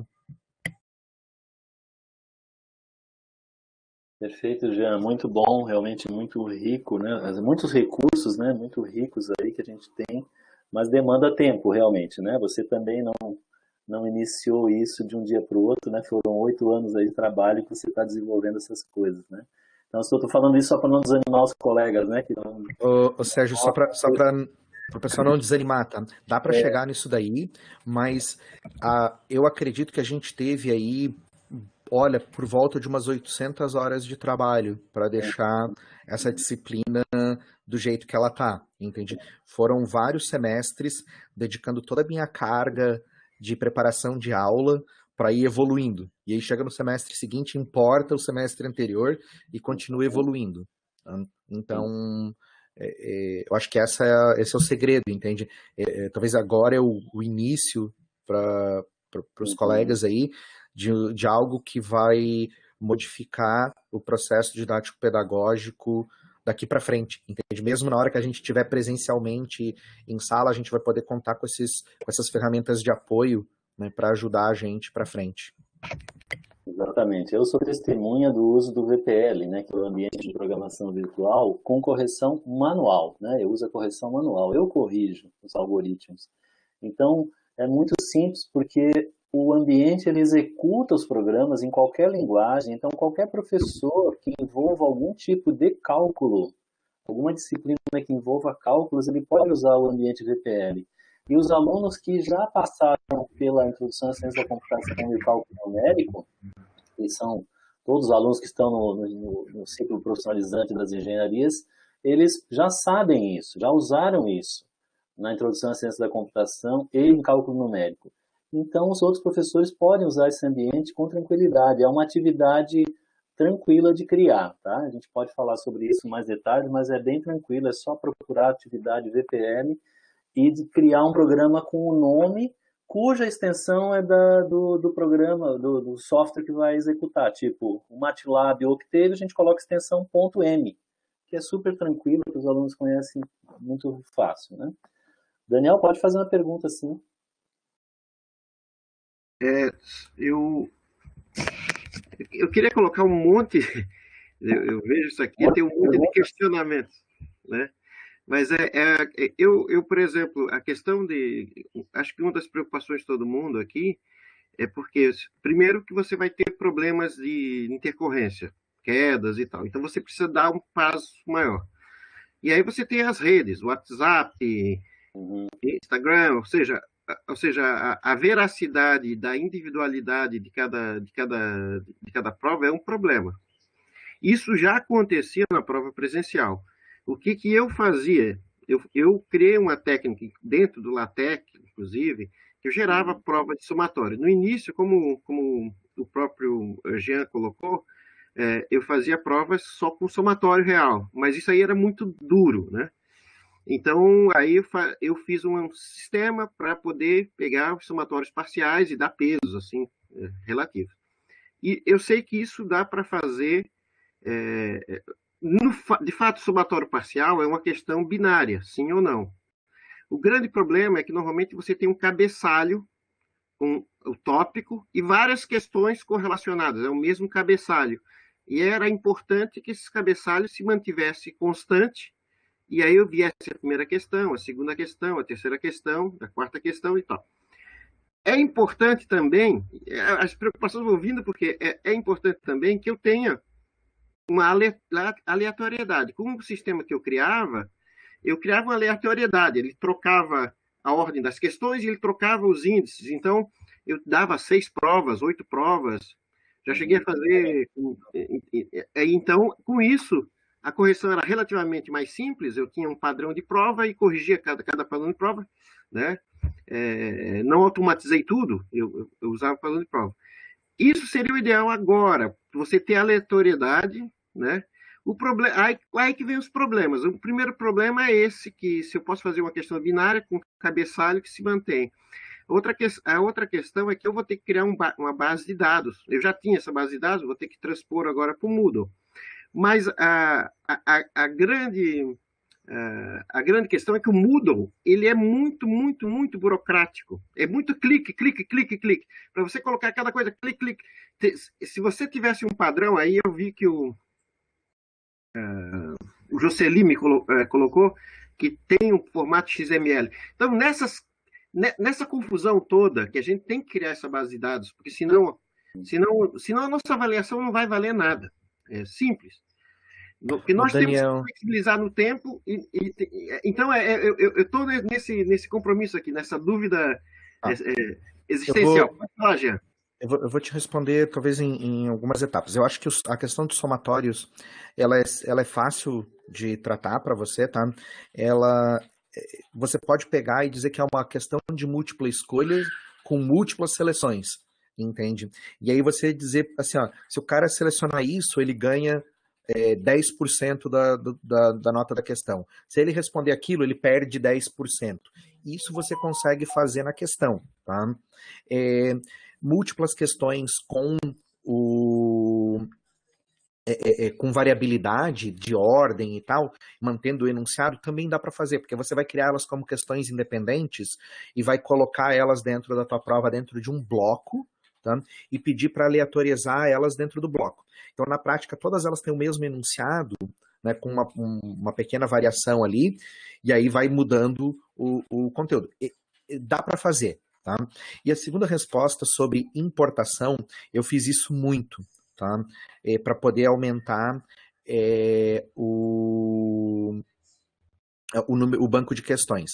Então, para você evitar essa história dos cliques, se você for lá no banco de questões em importação, você vai ver que tem assim, uns 10 formatos diferentes, tá? Para você importar. Eu trabalhei muito com o formato XML do Moodle, tá? Porque você abre um arquivo TXT, cria o básico de uma tag lá para montar a questão, e aí você vai editando aquele teu arquivo TXT. Quando você tem tudo pronto, você vai lá e importa. O que vai ter que fazer no banco de questões depois é só classificar ela entre os tipos. Eu acho que até, eu não lembro, mas talvez você consiga até colocar ela já dentro dos itens que você já tem ali, ou criar novos itens, entende? Para que você tenha agrupados, né? Por exemplo, eu faço assim, eu pego as questões de um assunto e eu agrupo elas, porque depois, na hora de montar a prova, eu pego aquele grupo e faço aleatorizado uma questão que está naquele grupo. Tá? Mas eu concordo com você, é extremamente burocrático, muda em número de cliques. Mas você pode partir para uma estrutura dessa de XML que ela é bem tranquila de fazer, tá? Eu já fiz, inclusive eu pegava as questões lá de sites de concursos e tal, para ganhar velocidade em criar as coisas, e já dava um Ctrl+C, Ctrl+V ali, só ia adaptando elas para o XML, mudando algum formato, né? Porque as questões de concurso elas são muito desestruturantes, entende? Ela é para pegar e ela é eliminatória, ela não é avaliatória. Então, para mudar um pouco esse conceito. Mas é bem tranquilo, tá? De fazer importar. Uma vez que você pega o modelo, você trabalha nesse XML, ou se você já tem no texto, é questão de instrumentar teu texto com o XML certo, tá? Uhum. Então, só uma última pergunta, Jean, que é o seguinte, por exemplo, quando eu fizer essas encadeadas, que tem o mesmo cabeçalho, eu gero um bloco. Mas é possível criar um metabloco? Porque eu vou dizer, por exemplo, a prova 1, ela tem 3 conteúdos A, B e C. Três grandes blocos. Eu tenho que falar de conceitos, eu tenho que falar de aplicação do mecanismo de 4 bases, eu tenho que falar de, sei lá, mais uma coisa. Como eu tenho 80 alunos, eu vou ter que fazer um aleatório desses blocos. Só que daí, para que eu não ponha aleatoriamente um cabeçalho e um sim ou não, e apareça esse cabeçalho sim ou não, e depois desapareça e apareça só na questão 6, eu gostaria que elas ficassem encadeadas. Então, esse tipo de metabloco, tu já usasse algo assim? Olha, que assim, na verdade, o que você vai fazer? Você vai pegar, eu pelo menos tentaria, eu não sei se vai funcionar exatamente do jeito que você quer, mas a tentativa seria o seguinte, você vai lá no teu banco de questões e cria um grupo de questões, coloca todas essas questões no grupo. Perfeito. E na hora de montar a prova, você pega as questões daquele grupo e coloca, sei lá, 3 questões seguidas daquele grupo. Aleatórias, entende? Ou seja, ele vai pegar a questão 1, a questão 5, a questão 10 e vai colocar elas em sequência. O que você só tem que fazer para que eles não apareçam uma hora ou outra é não aleatorizar a ordem dos conteúdos na prova, entende? Que é uma opção na hora que você está montando o questionário. Tá? Aí elas vão aparecer na ordem que você colocou na hora que montou o questionário. Perfeito. Tá bom. Agradeço, Jean. Vou dar uma trabalhada nisso aqui. Valeu. Eu gostaria de convidar o professor Gargione para fazer um resumo sobre o trabalho que foi desenvolvido junto com os alunos. Né? Ouvir os alunos eu acho que é muito importante nesse momento, né? E eu coloquei o relatório aqui na tela, professor Gargione, para de ajudar. Uma coisa rápida, um resumo rápido, se você puder. Pode abrir a sua câmera. Vou botar no fone. Estou permitindo aqui, só um minutinho que caiu. Sobre essas perguntas específicas que a gente estava falando, a gente está pensando também, Daniel e Janatina, em criar fóruns específicos, tá? Depois, no final, a gente discute melhor isso, sobre temas específicos, né? Grupos de interesse. Depois a gente fala mais sobre isso. Professor Gagione, com a palavra. Bom, bom dia a todos ainda, né? Só para dizer, fiquei encantado com a sofisticação dessa avaliação feita pelo Jean, nunca imaginei que fosse assim, então, o pessoal é da área, então fica mais fácil e muito bom, temos bastante coisa para avançar, né? Agradeço o convite, Sérgio, para dizer que eu leciono a disciplina chamada Projeto de Sistemas da Qualidade, ela é optativa, está aí há quase 30 anos, a maioria engenheiros mecânicos, alguns de outras áreas, nessa turma teve pessoas da química, às vezes de outras engenharias, né? 30 alunos, ficaram 22, eu não parei a disciplina, sempre no mesmo horário, na sexta-feira, já vem estruturada no Moodle há 8 anos, então tudo está ali no Moodle. As avaliações tinham parte presencial, que era sempre um teste toda semana, manuscrito, e isso desapareceu, claro, né? E depois tem sempre outras atividades mais complexas ao longo do caminho, são 10 testes, mais os trabalhos em grupo, enfim. E, bom, um desses trabalhos que são avaliados é usar a metodologia de círculos de controle de qualidade, que é uma ferramenta comum feita nas empresas, organizações em geral. E, então, é um grupo dividido em 8 pessoas, cada grupo, eles elegem um líder, um vice-líder, eles se auto-administram e usam um roteiro que vai desde um brainstorming sobre problemas que afetam o dia a dia da fábrica, aqui no nosso caso a fábrica é a universidade. Então, um grupo de 8 alunos escolheu, depois de identificar cerca de 20 problemas, escolheu que a avaliação avaliação por sistema remoto, né? Então, é um pouco isso que foi apresentado agora na sexta-feira por 2 dos alunos da equipe. E tem aqui alguns dados, eu não sei, Sérgio, você mostra aí, eu vou falando, ou eu tenho como abrir aqui? Eu estou mostrando já, tá na tela. E por que eu não vejo? Professor, do canto inferior direito tem um botãozinho que mostra a apresentação. Tá, okay. Do canto direito, Tá bom. Você consegue passar isso? Eu tenho o PPT aqui, né? Não sei se é melhor, né? Agora já está carregado esse em PDF, então é melhor a gente seguir. Tá bom. Que página você gostaria? Como é que passa? Vai lá adiante, pode ir passando bem rápido. Estou na página 13, sobre proposta de avaliações. Isso, E então, eu tenho aqui o PPT que está me ajudando, então...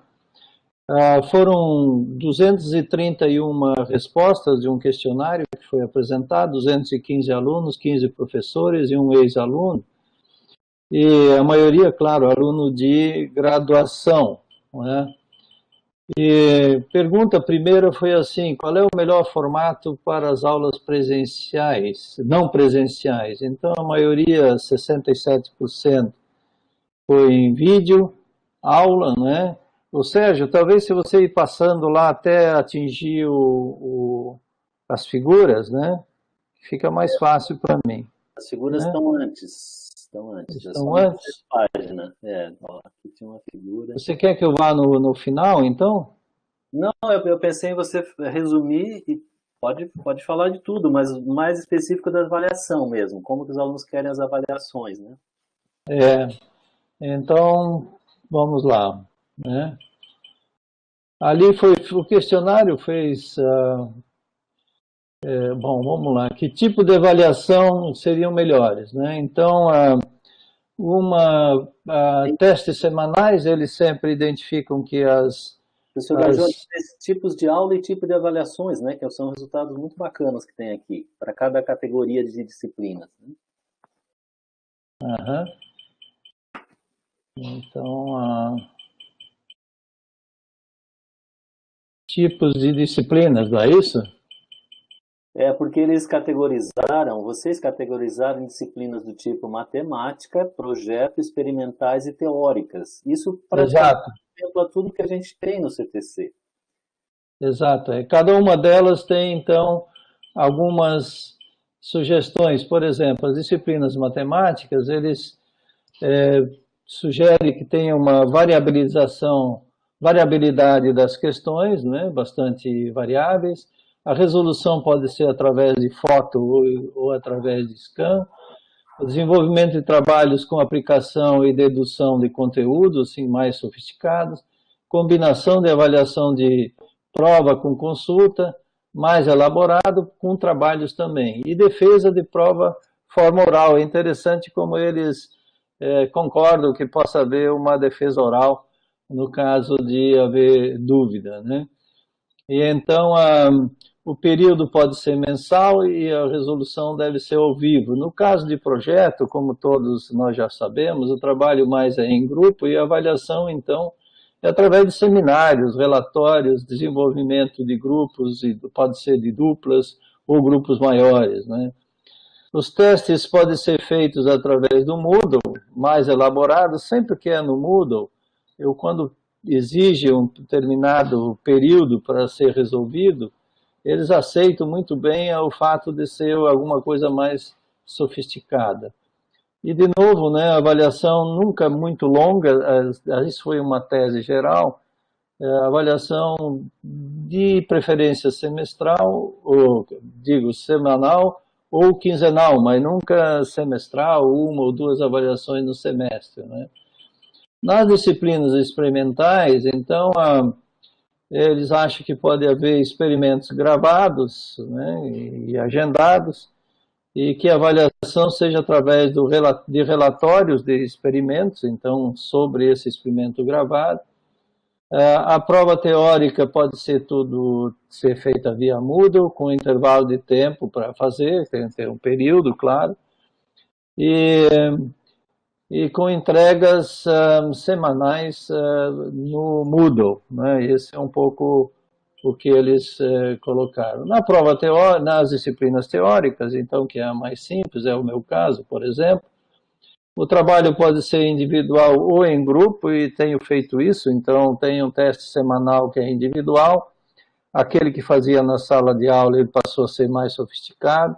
Como cada aluno tem que escrever, então cada um tem um jeito de escrever, dificilmente um vai copiar o do outro, não tem como, né? E a avaliação é feita individual, prova a prova, exercício a exercício, está tudo no Moodle, não tem papel, tá? Então, o trabalho individual é relevante, o trabalho, questões abertas e teóricas, né? Tem os seminários, né? Então, parte da avaliação onde os dois alunos fazem a apresentação de temas novos que ninguém viu ainda na sala, presencialmente, né? No caso aqui, com sincronia, na aula, no horário. Seminários, então, de uma maneira geral, ou trabalhos em grupo como esse que os alunos fizeram aqui, né, que foi, então, objeto de uma pesquisa feita com trabalho, eles fizeram um trabalho também com análise de bibliografia, enfim, foi um documento que eu mandei aqui para o Sérgio, tem, eu acho que 20 e poucas páginas, quase 30, né? E no final, então, eles mostram, né, numa tabela dos 5Ws 1H ou 2Hs, e quando tem o how much, no caso não é. Então, para cada categoria dessas, então, para as matemáticas, para projetos, experimental e teórica, são as 4 categorias, eles avaliam, então, ou apresentam sugestões de como deve ser feito, quem deve ser avaliado, aonde pode ser feito, se é no Moodle, se é presencial, enfim, tem todo um conjunto aqui que está ali nessa página que está na página 18, acho, né? É isso? 16, né? Que tem aí, então, o resultado que eles propõem. E no final, né? Então tem algumas conclusões assim gerais que eu já faço agora, né? Então tá aí o texto. e que eu tenho aqui no PowerPoint resumido.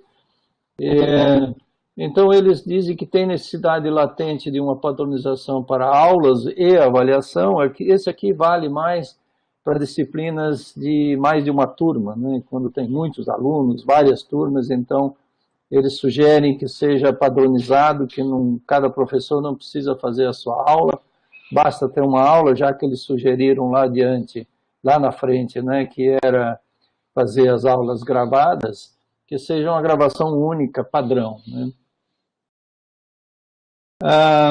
Então, a divisão, então, manter para cada categoria dessas 4 categorias que nós falamos, então, manter uma forma diferente de fazer, e que a avaliação, de uma maneira geral, então, contenha sempre variabilidade das questões, né, fazer questões bastante diversas, como nós vimos agora aqui, né, na última apresentação do Jean. Prova com consulta, porém mais elaborada, então, no caso que você, com questões que são mais práticas e difíceis, né, então algumas tarefas eles têm que trabalhar mesmo, não tem jeito, né, então o trabalho às vezes é em grupo, muitas vezes é em grupo, então não tem uma pré-resposta em nenhum lugar, é um tema bastante novo, né. A redução, no caso de resolução feita manuscrita e escaneada, se precisar, não tem problema nenhum, a pessoa faz manuscrita, manda por scanner, e cálculos e desenvolvimento de equações de uma maneira geral, então isso pode ser feito também, claro, sempre com tempo para responder, não é para ser feito isso de forma just in time, né? Trabalhos e seminários que exigem aplicação de conteúdo, pesquisa, projeto, isso eles gostam muito, como agora novamente citando esse caso aqui, né?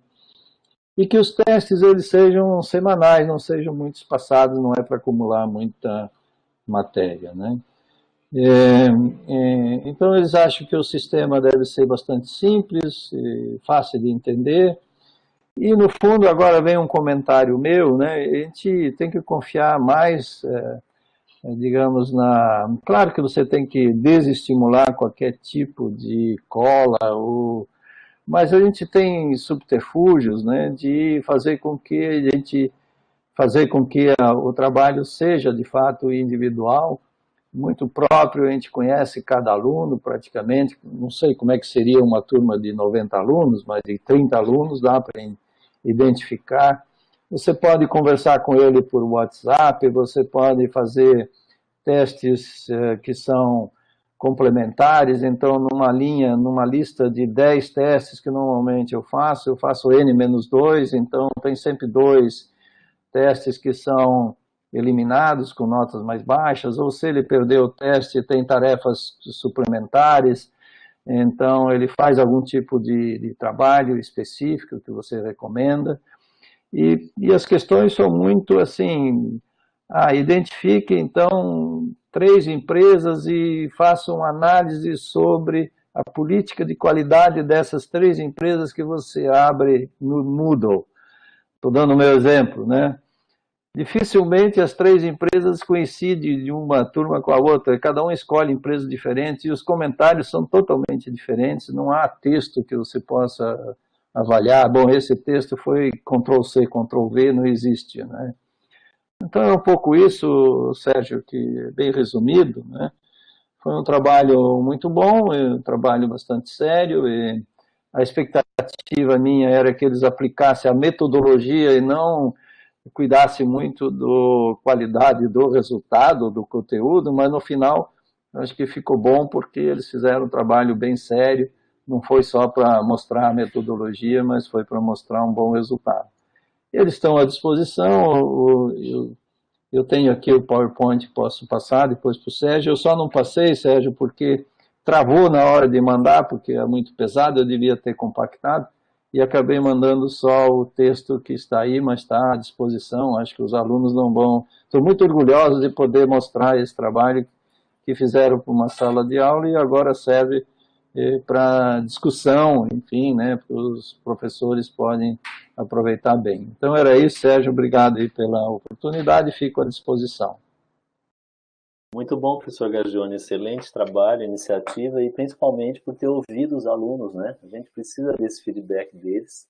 Então nós vamos compartilhar esse material e o PPT, se você quiser compartilhar também, a gente compartilha. O professor Bernardini já colocou o link da apresentação deles na última sexta-feira, lá na live MC, né, que toda sexta tem acontecido também. Reforço o convite aqui para os colegas do CTC participarem, né? Toda sexta está tendo às 2h30, né, professor Gagione? Com assuntos sempre muito bons, muito bacanas. Exato, Okay. Alguém gostaria de perguntar alguma coisa para o professor Gagione?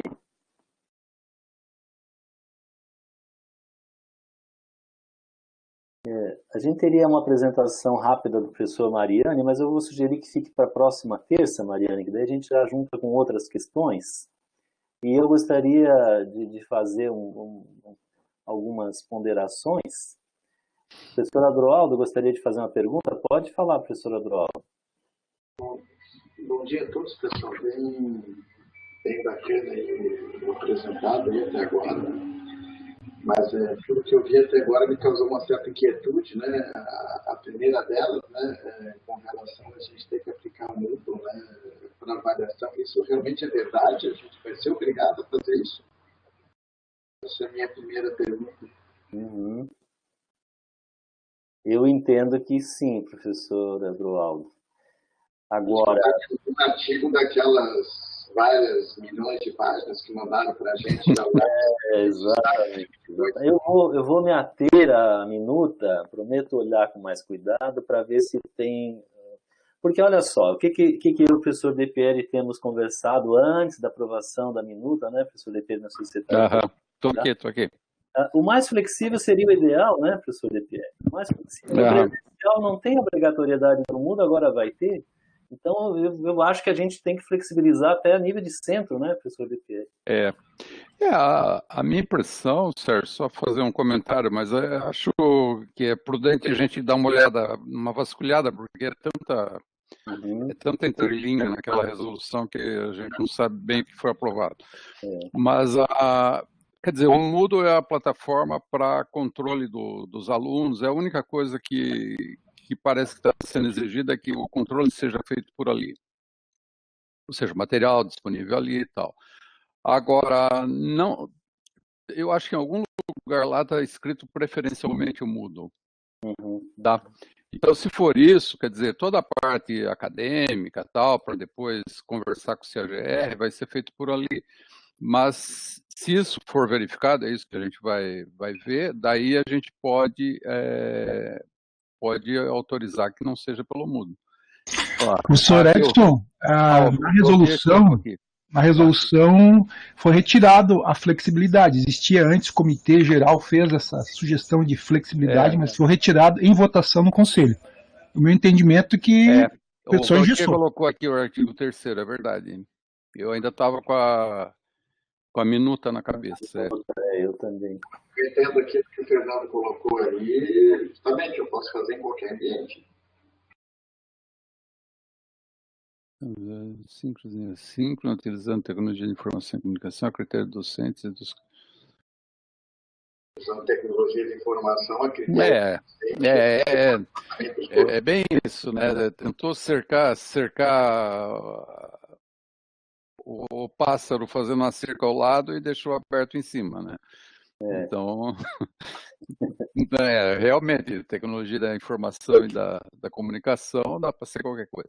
Mas vou olhar com calma. Se tiver abertura, a gente usa abertura. Eu acho até que é salutar, né? Eu falo isso, para mim é que nem editor de texto. Qual é o melhor? Aquele que você usa bem. Não tem jeito. Exatamente. Eu estava escutando as apresentações super bacanas. Teve um professor ali do INE ali que disse que gastou 800 horas de aula para preparar, chegar no formato que está agora. 800 horas de aula que eu tenho mais de 5, 6 anos aqui na UFSC, que não passa nem pela minha cabeça gastar esse tempo aí, né? Vou aprender piano, hein? 800 horas de dedicação. Eu acho que não tem isso ainda de aulas aqui para ministrar aqui na UFSC, tá? E LaTeX para mim é um tecido, tá, pessoal? E Python é uma cobra. Então, acho que não é só o meu caso, tá? Eu acho que tem muito professor mais antigo aqui dentro da UFSC aqui que está se vendo encurralado, né, em cima desse sistema aí agora, que obriga a gente a fazer coisas que, poxa, uns 30 anos de carreira, eu nunca passei por isso, né? É claro que nunca ninguém passou, né? Mas é como eu falei, para mim, Python é uma cobra, BGS, não sei de que é isso que estava falando aí, eu prestei muita atenção para ver, né? Mas eu sou um cara da engenharia elétrica, né? Com 30 anos de carreira aqui dentro, tenho mais 5 aqui, né? 5, 6 anos, e, puxa, eu estou me vendo encurralado. Eu acho que eu vim aqui, nós estamos 53 aqui, dentro de um universo de 2.000 professores. Eu acho que esse tipo de situação já está preocupando muito mais gente do que eu aí, né? Porque no momento está louco. Na hora que eu vejo essas apresentações, eu falei assim, eu não sei nada de tecnologia da informação, tá? Então, eu não sei nada do que foi colocado ali, e a gente sempre é muito desmotivado, né? Parece meio arcaico, meio velho demais, né? Para fazer as coisas, né? Então, Mas agora que esse artigo 13 que o Fernando colocou ali, eu fico mais tranquilo, porque eu vou poder... Eu estava treinando tudo em cima do G Suite, ali, fazendo tudo, né? Gastei horas e horas ali tentando fazer isso, né? Daqui a pouco fala assim, puxa, botar no mudo aí, agora pegou pesado. Não, vamos... Acho que tem abertura sim, vamos... Pelo que eu coloquei no artigo 13 aqui que o Fernando colocou ali, né? Para mim está claro que é tecnologia da informação, tá? Então, tá bom, obrigado, pessoal. Mas só queria colocar isso aí, tá? E mais uma vez... Aqui Oi, Fernando. Não, eu acredito... Então, não entendi praticamente nada. Sobre o Moodle, eu acredito que é o seguinte, o Moodle é o canal de comunicação oficial da UFSC com os alunos. Então, você talvez possa colocar um mínimo, mas a Prograde mesmo pede, por exemplo, o plano de ensino da disciplina tem que estar no Moodle, certo? Isso. Então, se o aluno não pode dizer que não conseguiu acessar o Moodle, agora o G Suite e o outro pode ser e é diferente. Aí tem que considerar outra questão. O Moodle mantém log de tudo que o aluno faz e tudo que o professor faz. Então, você, de repente, vai rodar um aluno e diz, olha, você nunca entrou no Moodle, está aqui provado, etc. Tem um documento oficial da universidade. Eu acho mais seguro. Eu entrei, por exemplo, no Moodle e vi lá quantos alunos da minha turma já tinham entrado no Moodle. Menos de 50%. Os nossos planos de ensino são colocados na homepage do departamento ali. Então, se existe essa arbitrariedade, eu realmente não vejo gente cumprindo isso aí. Tá? Se tem que estar o plano de ensino no Moodle, se tem que isso aí... todo semestre a secretária pede para a gente enviar o plano de ensino para ela e eu acho que ela publica na homepage do departamento. Estão todos disponíveis lá, tá?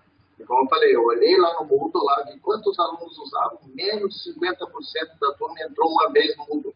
Nunca entraram no Moodle, das minhas duas turmas. Então eu fico preocupado com isso aí também, tá? Professor Adroaldo, casos particulares a gente pode tentar ajudar de alguma outra forma, né? Talvez com monitores, coisas assim, né? Porque vamos ter soluções personalizadas, somos todos professores diferentes, né? Eu queria fazer... Se for vai usar o Moodle, tá louco, aí acabou. Eu queria fazer 3 considerações antes do final, professor Lipeira, depois você faz um fechamento, que já são 11h51 agora, né? A primeira coisa é que a gente já pediu para a CEPLAN fazer um esforço adicional para atualizar o Moodle. O Moodle está na nossa versão 3.5 e já existe a versão 3.9, muito mais interativa, amigável, mais próxima do que você, professor Adroaldo, por exemplo, imagina. Tá? Então, vamos ver se a gente consegue isso. Talvez a gente não consiga até o dia 31, mas é um caminho que a gente já pediu. A outra coisa é sobre as avaliações. Eu gosto muito da avaliação próxima dos alunos, de um pacto com os alunos. Tá? Então, o que eu combinei com meus alunos foi uma parceria, onde eu iria ajudá-los e eles iriam me ajudar, e isso durante a prova também. Então, não houve sacanagem. Se alguém copiou de outro alguma solução e tal, pode ter acontecido, sim. Eu pedi que não acontecesse, que eles me consultassem. e acho que a grande maioria fez isso, me consultou para as dúvidas e não consultou os colegas, eu acredito nisso. Mas depois eu fiz a parte oral, eu fiz uma conversa, eu validei o que eles fizeram, eu pude ver que eles entenderam o que fizeram. Tá? Então, a outra coisa que eu queria comentar, o terceiro ponto, é essa fase agora de testes experimentais que o professor De Pierre e eu, né, divulgamos para a gente fazer esses testes agora com os alunos. Eu estou fazendo o seguinte, eu queria compartilhar a minha experiência porque pode servir para outros colegas. Eu convidei os alunos para iniciarem ontem, no caso, né? A gente iniciou a disciplina, vai dar 4 semanas até o dia 31 de agosto. Essas 4 semanas é equivalente a um mês de aula no período normal e eu vou fazer todo o primeiro módulo da disciplina e vai valer para eles. Eu disse, ó, tudo que vocês fizerem aqui, as entregas que vocês tiverem, trabalhos, exercícios, avaliações, vai valer para vocês. Quem entrar depois, até o dia 31, eu tenho 2 opções. Ou eu recomeço no dia 31 o primeiro módulo e dou a folga para esses alunos hoje, que estão hoje, ou, mais provável no meu caso, eu continuo a partir do módulo 2, inicio com os alunos novos do módulo 2, depois do módulo 3 e 4, que completa 3 meses, né, de aula, vamos dizer assim, e no final do semestre eu dou folga para esses alunos que estão hoje.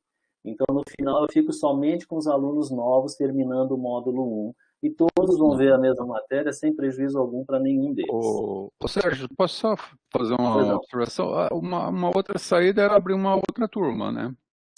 Sim, também. Também. Para ficar mais oficial ainda, né? Também. Porque como é não presencial, não precisa nem de sala, né? Então, o nosso problema no CTC é salas. Ou seja, se tu abre uma turma a mais, não tem sala, né? Verdade. E a outra questão que eu já citei hoje, mas só para reforçar, a gente quer abrir um canal de discussões, digamos assim, discussões técnicas de interesse por grupos. Então, a gente já criou um espaço colaborativo no Moodle com todos os professores do CTC. A gente não implementou ainda porque a gente queria discutir com vocês um pouco isso, mas eu penso que a gente pode implementar e daí a gente coloca por assunto.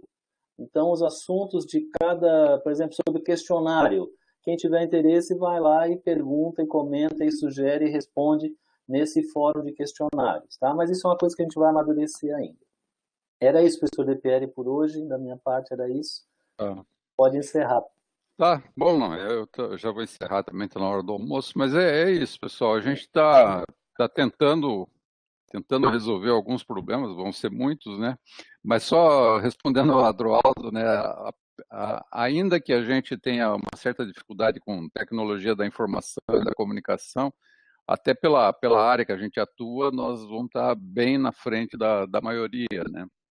Então, nós somos hoje 50 e poucos aqui que estamos compartilhando ideias em 400 do CTC. Eu fico imaginando para quem nem começou ainda, né? A dificuldade que vai ser, principalmente pessoas que não têm muita habilidade mesmo com computador, com esses equipamentos, né? Então, acho que a gente vai sair um pouquinho na frente e vai inclusive ajudar outros colegas de outros departamentos e outros centros. A gente vai dar uma destrinchada um pouco mais na resolução, ela é cheia de coisas lá que foram decididas na hora, lá na reunião do CUN, e provavelmente a redação não está muito boa mesmo. Bom, e as atividades experimentais aí, opcionais que a gente fez a portaria, é para a gente antecipar os problemas e, inclusive, para a gente já tentar resolver o problema de equipamento para os alunos e tal. Então, amanhã nós vamos fazer uma reunião com os alunos, às 14h, para explicar um pouquinho sobre isso, para pedir para que eles participem dessa experiência. E a ideia é isso, se tiver uma disciplina que dá para já fechar uma turma e quiser ir antecipando, vai antecipando e depois abrimos uma outra turma para correr mais ou menos um pouco defasada, mas pelo menos o professor já vai ter experiência quando tiver que começar com uma segunda turma, né? Acho que é isso. Acho que o Juscelino queria falar alguma coisa, não? Oi, não, só queria comentar que existe aí várias iniciativas, né, da reitoria, aqui do nosso centro, do LED e outros individuais que estão oferecendo oportunidades. Acho que talvez, professor Edson, uma divulgação dessas oportunidades, que tem sido feito pelo Sérgio aqui também, aqui no nosso ambiente, né? Mas uma divulgação é alertar os professores. Olha, pessoal, o negócio não é tão simples assim, mas tem muito curso, inclusive vários cursos aí oferecidos pelos núcleos estão sendo lotados. Tem curso que só começa agora lá metade de setembro, não tem mais vaga agora. Não tem mais vaga, é verdade. Então, gente, a oportunidade está aí, aproveitem. Tá, um abraço. Tá bom, então. Então tá, gente. Então, bom dia para todo mundo e a gente vai fazendo quantas reuniões forem necessárias. O Sérgio tem concentrado aí os esforços e eu sempre que dá eu participo, mas a gente vai tentando resolver os problemas que vão aparecendo, que não são poucos, né? Então é isso. Bom almoço para todo mundo. Um abração. Tchau, tchau. Tchau, tchau, gente. E terça estamos aqui de novo, tá? Até lá.